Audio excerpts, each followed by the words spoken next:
सखर में election tribunal peoples party अॻवान सैयद खुर्शीद शाह जी कामयाबी ख़िलाफ़ नाअहली वारी दरख़्वास्त ते फ़ैसिलो महफ़ूज़ करे वरितो आहे।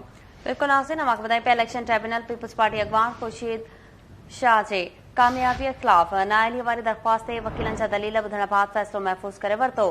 NA 206 सखर जे बहराड़ी वारे तक तां कामयाब MNA सैयद खुर्शीद शाह जी कामयाबी ख़िलाफ़ PTI जे हारायल उम्मीदवार सैयद ताहिर हुसैन शाह पारां नाअहली वारी दरख़्वास्त दाख़िल कराई वई हुई।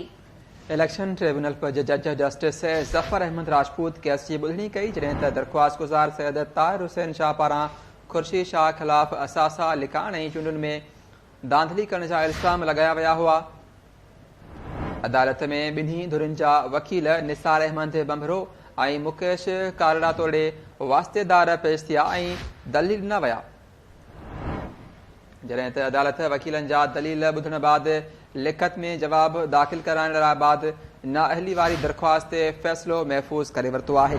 बिल्कुल नाज़रीन, अवां खे अपडेट कयूं पिया सखर मां, जिते इलेक्शन ट्रिब्यूनल पीपल्स पार्टी अॻवान सैयद खुर्शीद शाह जी कामयाबी ख़िलाफ़ नाअहली वारी दरख़्वास्त ते फ़ैसिलो महफ़ूज़ करे वरितो आहे। अपडेट्स मालूम कंदासीं। लाइन ते मौजूद आहे KT news reporter Anas खांगरो।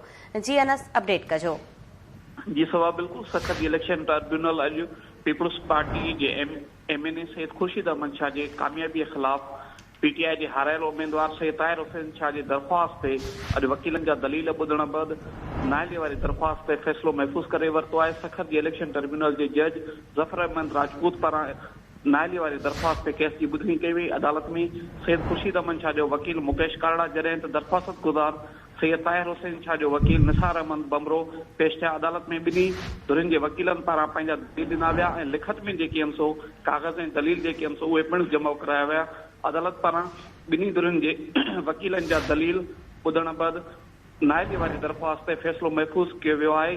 Sukkur जे NA 206 जे तक तां 2018 में सैयद खुर्शीद अहमद शाह जी कामयाबी ख़िलाफ़ PTI जे हारायल उम्मीदवार सैयद ताहिर हुसैन शाह पारां नाअहली वारी दरख़्वास्त दाख़िल कराईंदे मौक़िफ़ अख़्तियार कयो वियो त PP अॻवान सैयद शाह इलेक्शन कमीशन में पंहिंजा जेके असासा आहिनि उहे लिकाया आहिनि, जॾहिं त चूंडुनि में धांधली पिणु कराई वई आहे।